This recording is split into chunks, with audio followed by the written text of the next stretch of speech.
Selanjutnya mari sama-sama kita dengarkan tentang pemaparan materi oleh Dokter Muda Fakultas Kedokteran Universitas Riau. Baik, assalamualaikum warahmatullahi wabarakatuh.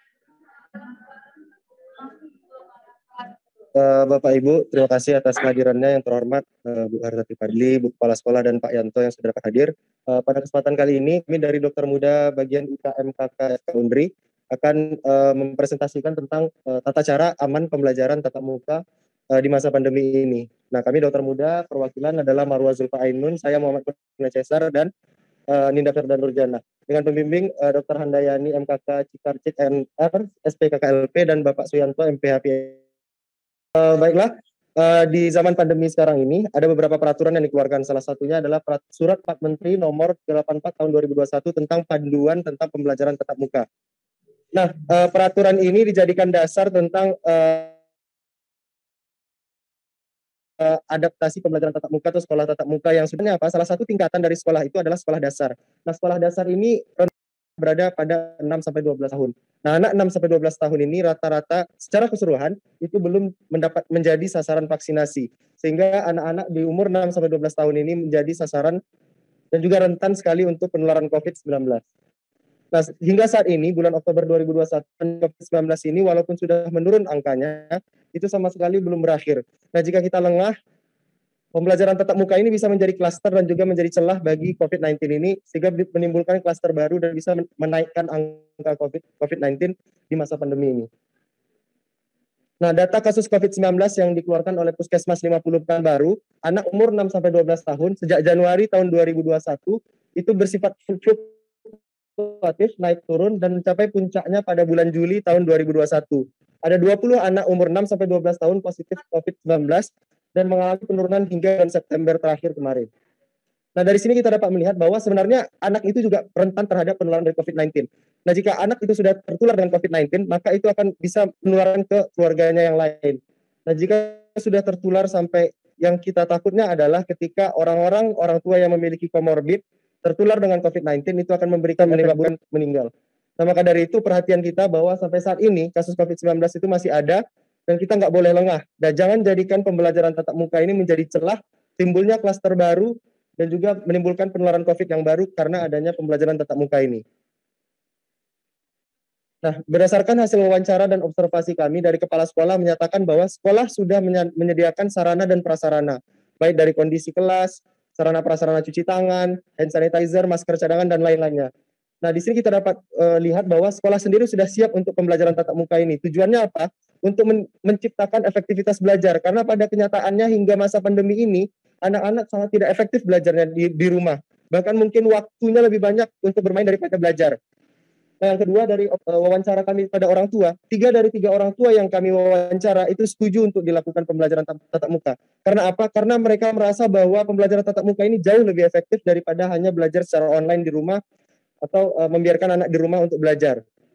Dan yang ketiga, berdasarkan wawancara kami kepada siswa SD Negeri 157 Pekanbaru, dari 10 siswa, rata-rata setengahnya sudah mengetahui tentang protokol 3M, yaitu mencuci tangan, memakai masker, dan menjaga jarak.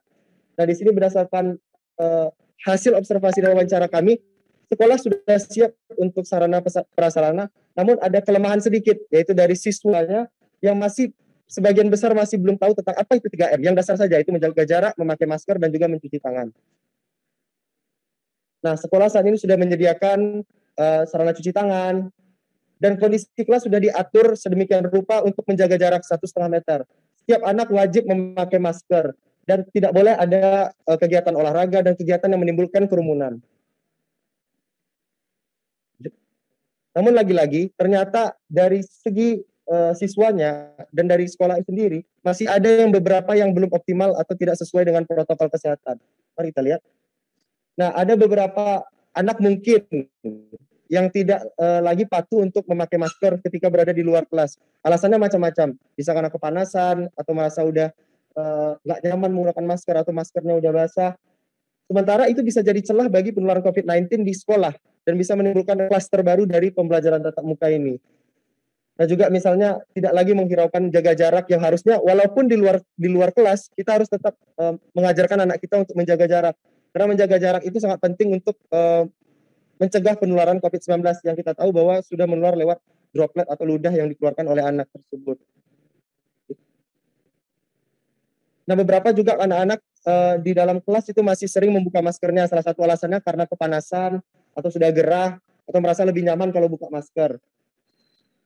Nah, beberapa juga tidak menghiraukan, bahkan ada yang memakai maskernya yang ada di dagu saja, yang harusnya menutup dagu, mulut, dan juga hidung.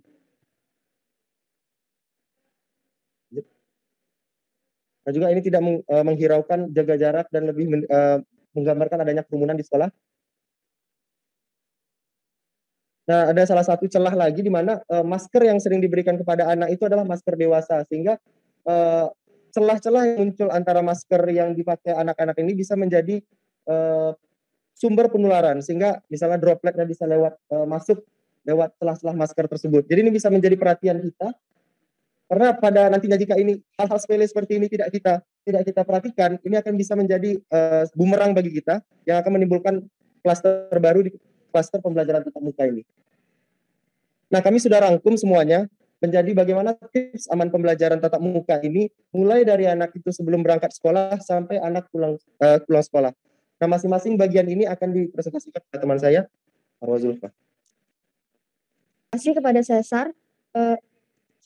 Baiklah, selanjutnya di sini mungkin saya akan mencoba menjelaskan tentang apa sih yang harus dilakukan atau apa sih yang harus dipersiapkan oleh orang tua pada anak sebelum anak berangkat sekolah.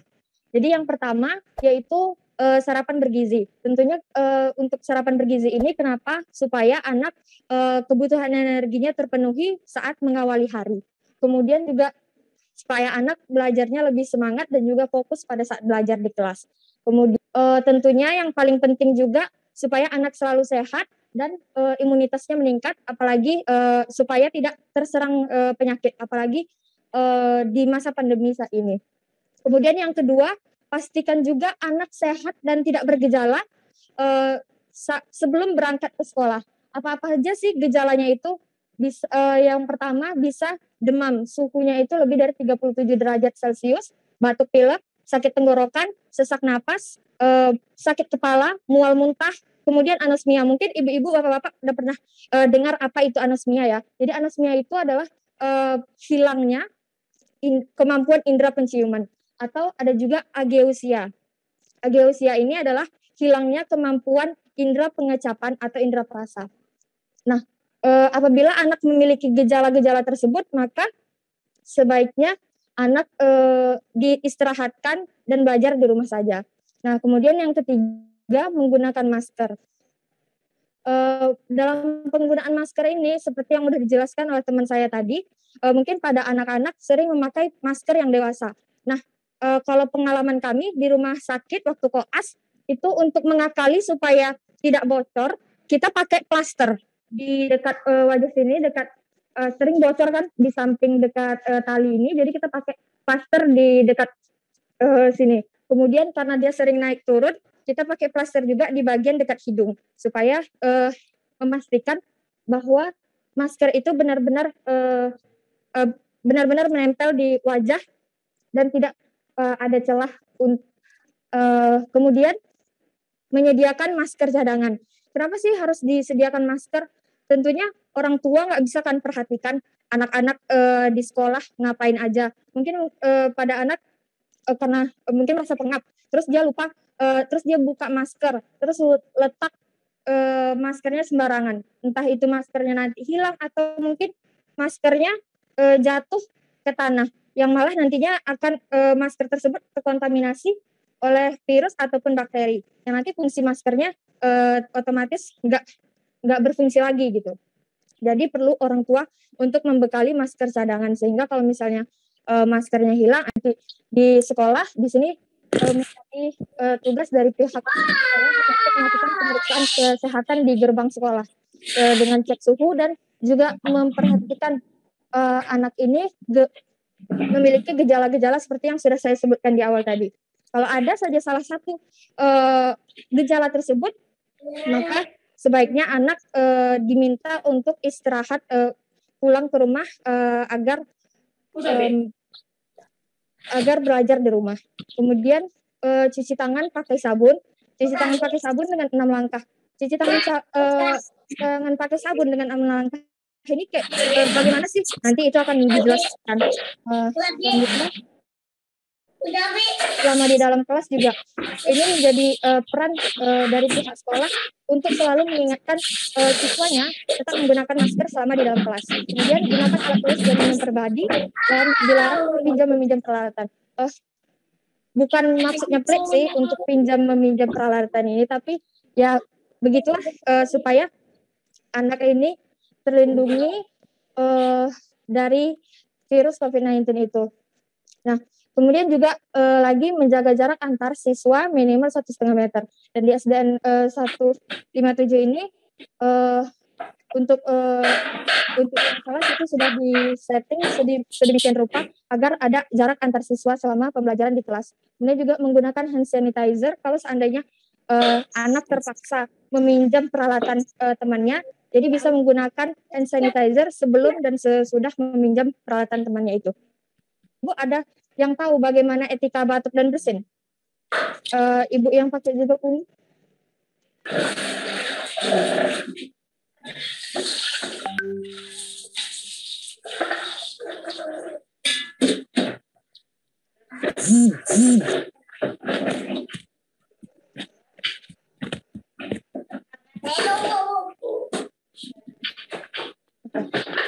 Mungkin satu lagi, Bapak tahu etika batuk dan bersin? Itu di sekolah tuh, Mbak. Iya. Ada yang hadir itu. Iya. Baik. Jadi untuk etika batuk dan bersin ini, apakah tadi jawaban Bapak atau Ibu benar? Nanti akan dijelaskan oleh teman saya.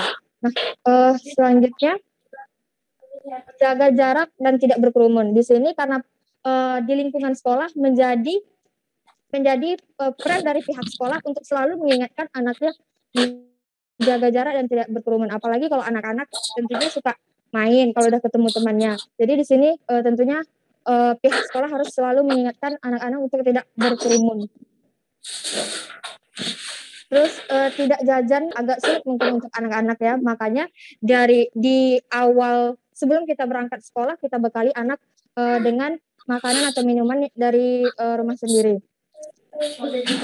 Supaya anak nggak jajan di sekolah. Jadi itu juga harus diberi orang tua, tugas orang tua harus memberi pengertian kepada anak kalau di sekolah saat ini tidak boleh jajan di sekolah.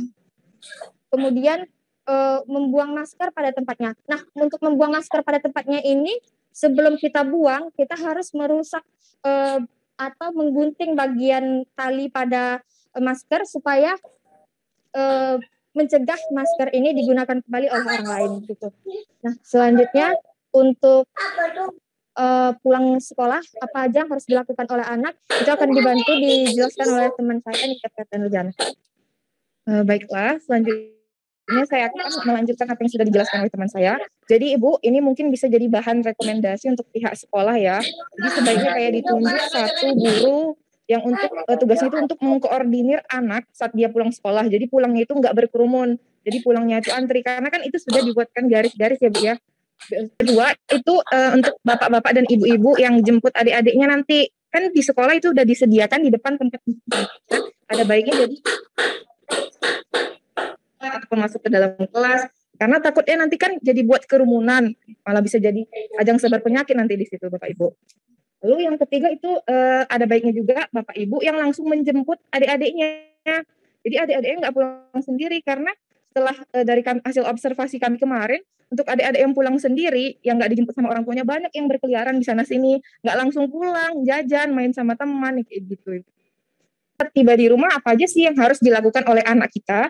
Yang pertama membuang masker pada tempatnya, namun seperti yang sudah dijelaskan oleh teman saya tadi Bapak Ibu, sebelum kita buang maskernya, itu maskernya kita harus gunting dulu talinya terlebih dahulu, agar saat kita buang itu nggak digunakan kembali atau disalahgunakan oleh orang lain. Yang kedua, cuci tangan pakai sabun sebelum masuk rumah. Dan yang ketiga itu adalah mandi dan mengganti pakaian. Sebelumnya saya mau tanya dulu sama ibu-ibu, ada dan bapak-bapak ada yang tahu nggak kenapa kita setelah keluar rumah itu wajib mengganti baju yang udah kita pakai dari luar? Ya, benar.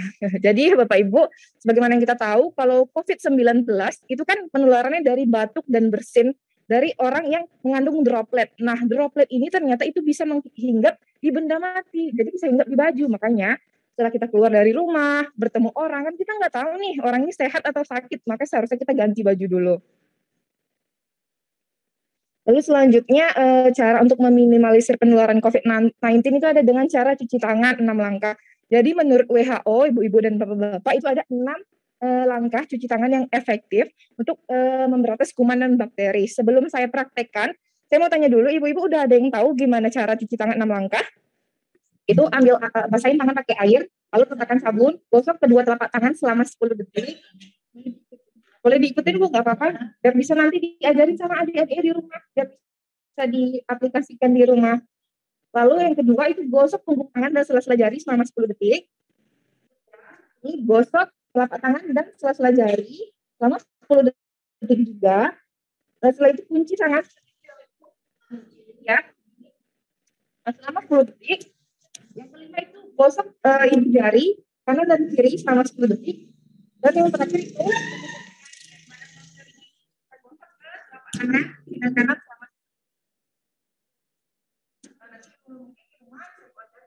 biar nanti kalau di rumah itu kan sekolah bisa.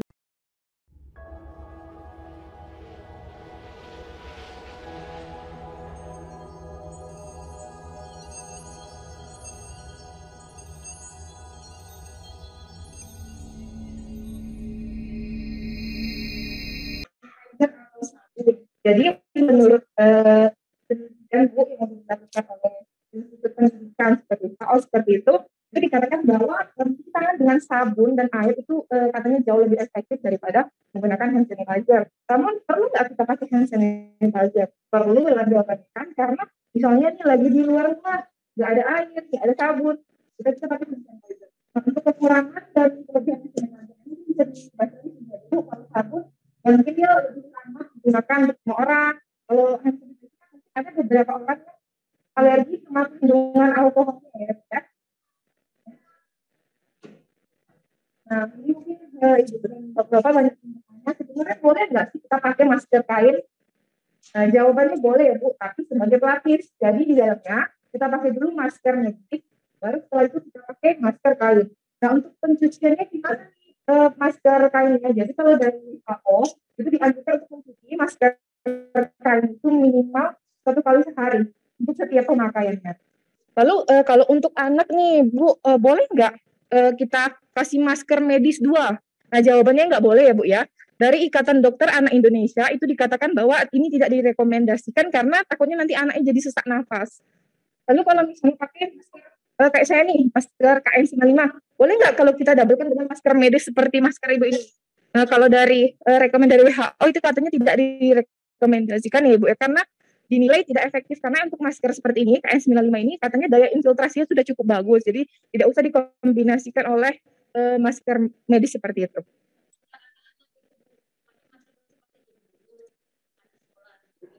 Enggak, pakai masker medis.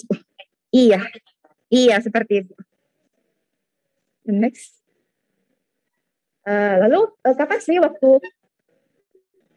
waktu efektif untuk kita mengganti masker bedah? Jadi masker bedah yang seperti 4 tadi itu wajib kita ganti kalau maskernya udah lebih dari 4 jam. Kenapa harus diganti? Karena setelah 4 jam itu dinilai potensi bakteri, virus itu udah banyak di dalam sini Bu. Jadi udah harus kita ganti. Lalu selain itu kapan aja sih harus kita ganti? Saat kita merasa masker ini udah lembab, udah kotor, udah bau, itu udah boleh diganti juga. Menangis, nggak bernafas Mas. Jadi bagaimana caranya anak itu supaya kita pakai masker? Dibiasain Bu. Nanti kemudian aku nggak tahu masker sampai pertama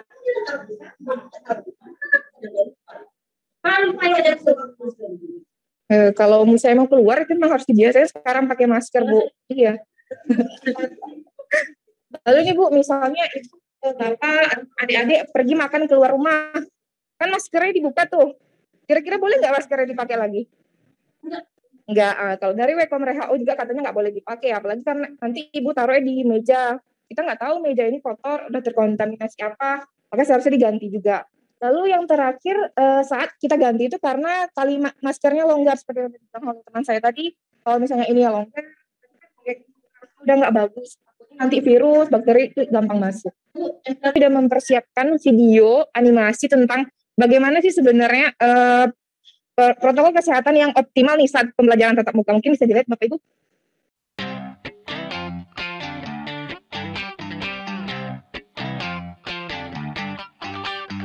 Seru belajar kebiasaan baru agar selamat selalu, ini panduan untukmu. Mau berangkat cek suhu tubuh dulu, pakai masker selalu, yo oh oh ayo ayo.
Selamat selalu, itu panduan untukmu. Seru belajar kebiasaan baru. Baiklah, selanjutnya Bapak Ibu kami buka sesi tanya jawab ya. Kalau ada yang mau ditanya silakan Bapak Ibu. Ya, jadi maksudnya dari komponen dari 3M itu kan ada memakai masker, menjaga jarak, sama mencuci tangan kan Bu. Salah satunya menjaga jarak. Nah, menjaga jarak ini memang sulit di sekolah terutama kan Bu. Cuman dengan kita bikin misalnya berjarak antar antrian untuk mengecek suhu atau mencuci tangan, ya maksudnya dilatih di situ. Nah, salah satu mengapa harus jaga jarak ini kan karena COVID ini menular lewat drop. Tanya lagi Bapak Ibu. Nah, kalau nggak ada kita langsung masuk ke post test ya. Nah,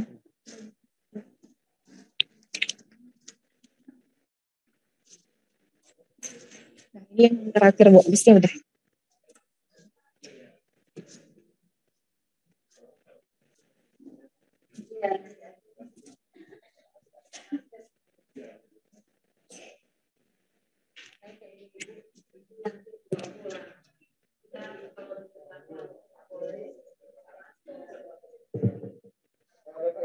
Yang pertanyaan setuju atau enggak usah diisi lagi jawab pertanyaannya.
Baiklah, selanjutnya kegiatan foto bersama. Mungkin Bapak Ibu bisa keluar, kita foto bareng-bareng di luar. Iya, di luar aja.